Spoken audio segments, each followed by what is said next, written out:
안녕하세요. 신상철입니다. 강의를 시작하겠습니다. 파나의 이해를 도울 수 있는 파나의 종류와 특징을 알아보겠습니다.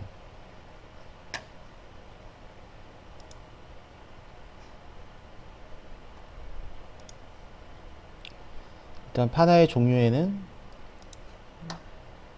블록파나, 오목파나, 평파나, 공파나로 크게 네 가지로 분류되고요. 블록파나 중에 대표적인 건 목파나고, 니놀륨파나는 고무파나 한 번은 경험해 보셨을 거예요. 고무파나와 목파나의 중간이라고 보시면 돼요. 나무를 갈아서 압축시켜서 만든 장판 같은 거를 파나 도구로 이용해서 만든 파나예요. 피카소가 대표적인 작가입니다. 그리고 지파나는 종이를 계속 겹쳐서 붙인 다음에 거기에 롤러로 잉크를 문질러서 찍는 기법인데, 이것도 중고등학교 때 경험해 보실 수 있을 거라 생각하고요. 직파나도 비슷한 방법으로 하는 파나를 직파나라고 합니다.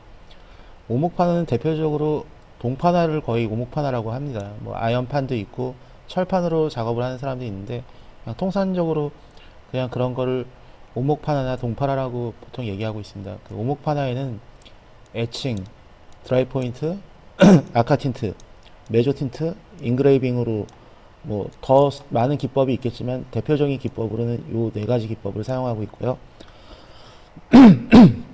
평파나는 석파나 유리파나 모노타입인데, 이거는 보통 파나는 층이 이렇게 있어서 이 층에 잉크가 들어가거나 앞에 나와서 묻어나거나 하는 거를 이용해서 찍는데, 이 평파나는 거의 그 층으로 되어 있지 않고요.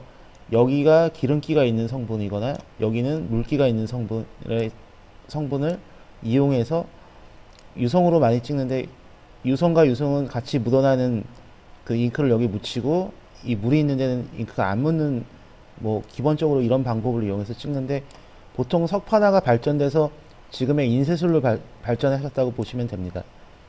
공파나는 뭐 들어는 보셨을 텐데 스텐실이나 실크 스크린이 대표적인 기법이고요.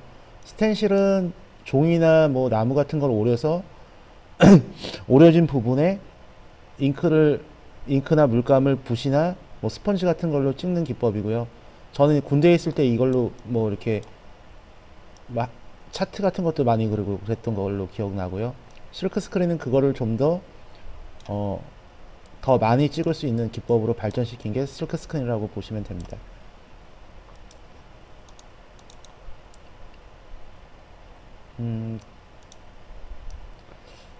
그럼 목파나를 제가 좀 더 설명하면은, 대표적인 뭐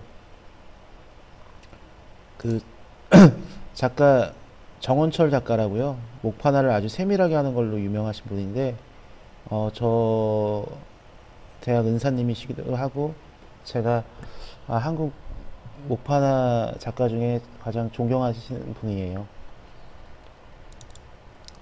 그리고 이거는 이제 목파나를 찍을 수 있는 도구들인데, 어, 이게 이제 동파나를 주로 찍는 그 동파나 프레스라고 하고요. 얘는 석파나 프레스입니다. 근데 목파나 프레스로 따로 있긴 하지만 보통 동파나 프레스에다가 압력을 약하게 해서 찍어도 괜찮고, 뭐 석파나 프레스에 압력을 적당히 넣어서 맞춰서 찍을 수도 있습니다. 그리고 목파나는 뷰렌이라는 도구로 문질러서 찍을 수도 있고요. 발로 밟아서 찍을 수도 있고 좀 자유로워요. 그래서 뭐 굳이 프레스기가 없어도 찍을 수 있는 뭐 파나 기법이라고 할 수 있습니다.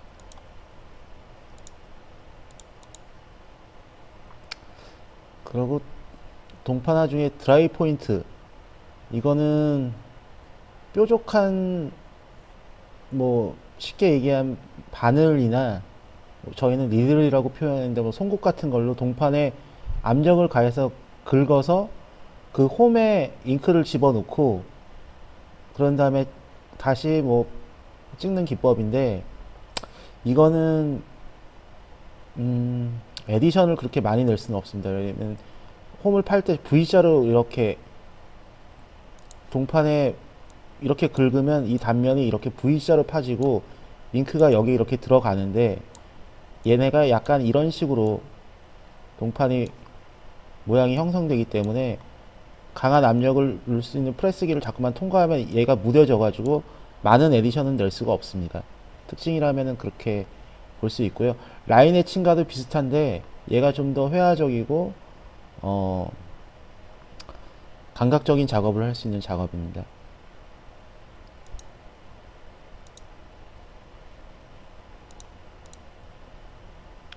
아카 틴트라는 기법이 있어요, 동파나에. 이 아카 틴트는 뭐 설명하려면 말로 설명하기가 조금 복잡한데 여기 나와 있는 뭐 글을 보시면 송진이나 설탕가루를 이제 동판에 얹히고 나서 그걸 열로 가열을 하면 그 알갱이들이 이렇게 굳어서 부식이 안 되게 방지를 해줘요.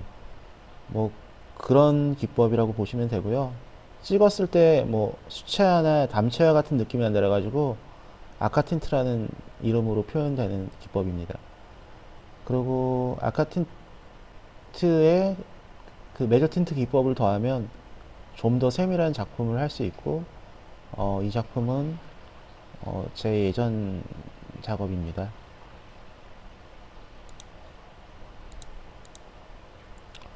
그리고 동파나의 메조 틴트라는 기법인데 가장 동파나를 정밀하게 할 수 있는 기법이에요. 그 로코라는 그 기계가 있는데 그걸로 계속 문지르면 조그맣게 계속 파여 나가는 거예요, 동판이. 그리고 이게 그렇게 한 거를 다시 뷰렌이나 스크래퍼 같은 걸로 긁어내면 그 부분이 찍었을 때 밝아져요. 그래서 그렇게 작업하는 건데 동파나 중에는 가장 힘들다고 하는 기법이고 거의 많이 쓰는 작가가 없어요. 우리나라에 몇 안 되고 되게 노동집약적인 작업이라 사람들이 많이 하는 작업은 아니지만 굉장히 매력 있는 작업이라고 말할 수 있습니다.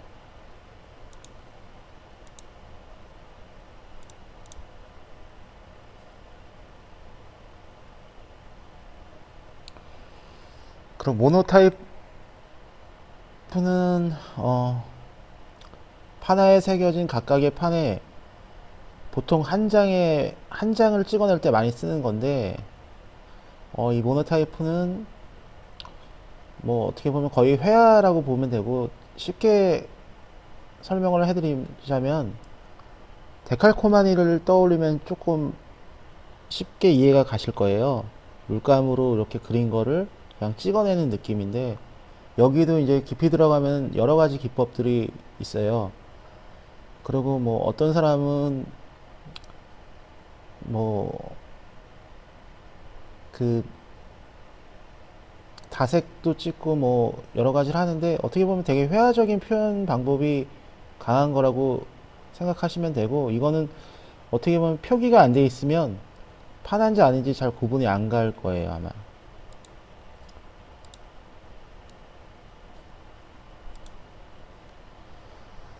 그리고 공판화 중에 이제 스텐실인데 스텐실은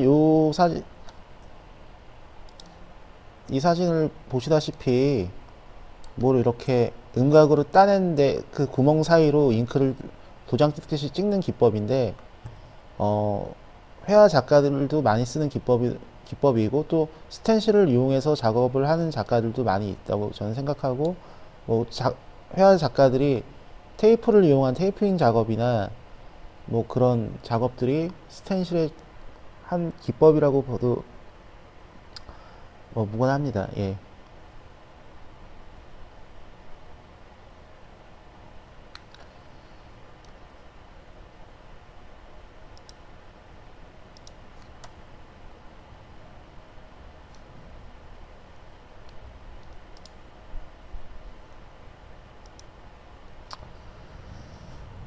콜라그래프는 여기 뭐 콜라주에서 유래한 것으로 어떠한 것을 붙여가며 만들어내는 것인데 천을 붙일 수도 있고요. 딱딱한 금속을 붙일 수도 있고 종이를 붙일 수도 있고 여러 가지 뭐 뭐 모래, 끈, 뭐, 뭐 은박지, 공유, 뭐 다양하게 붙여서 뭐 낙엽 같은 것도 잘 말려서 찍으면은 지금 이런 작품을 만들 수 있는 거고, 어떻게 보면은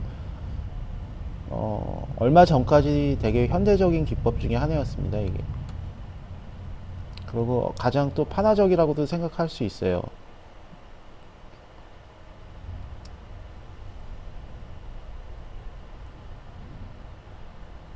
그리고 어떻게 보면은 그 작품 자체가 부조 작품으로 인정받기도 하는 또 하나의 특징을 가지고 있습니다.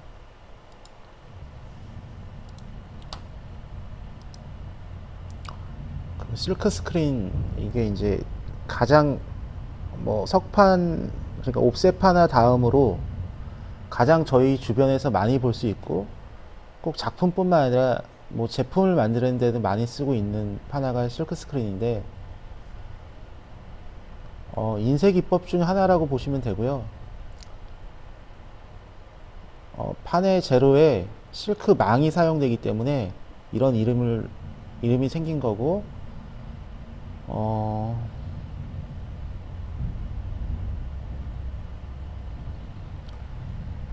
공파나, 그러니까 잉크가 그 실크 천을 통과하면서 찍혀내는 기법이라고 보시면 되고요. 스키즈라는 그 도구로 문질러서 잉크를 통과시키는데, 제가 부연 설명을 나중에 하겠습니다. 그리고 여기 이 실크 스크린 작가는 이종환 작가라고, 이분은 저 고등학교 때 은사님이신데 제가 판화를 좋아하게 된 계기를 만들어 주신 분입니다. 그리고 색깔을 되게 다양하고 이쁘게 쓰셔가지고 제가 지금도 이 선생님 작품을 좋아하고 있습니다. 실크 스크린은 이제 필름이 먼저 필요한데, 필름은 이런 투명한 종이나 OH 필름에다가 빛이 통과 안 되게 검은색으로 그리는 게 일반적이에요.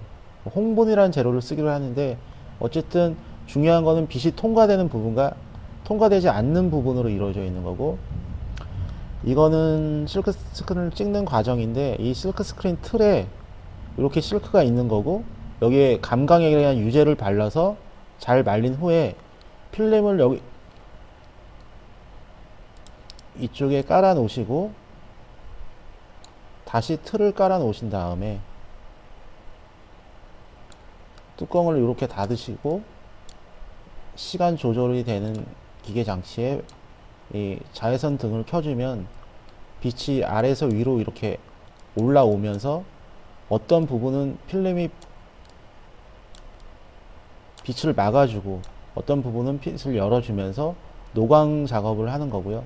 이렇게 노광된 작업을 물로 씻어내면 빛이 안 들어간 부분이 물로 씻겨 나가져요. 그럼 여기 이제 구멍이 뚫혀지는 거고, 이렇게 재판 과정이 완성되면 잉크를 여기다 이렇게 충분히 쌓아내고, 이 스키즈라는 걸로 여기서 이쪽으로 이렇게 밀어냅니다.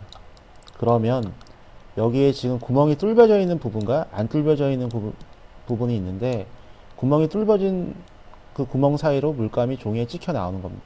그래서 이렇게 찍어서 말리고 또 다음 작업이 들어갑니다. 그리고 기계라고 하기에는 요 도구는 이렇게 찍은 애들을, 실크 스크린은 보통 에디션을 찍으면 거의 많이 찍거든요. 그래서 올려놓으면서 건조시키는 건조다이라고 볼 수 있고요.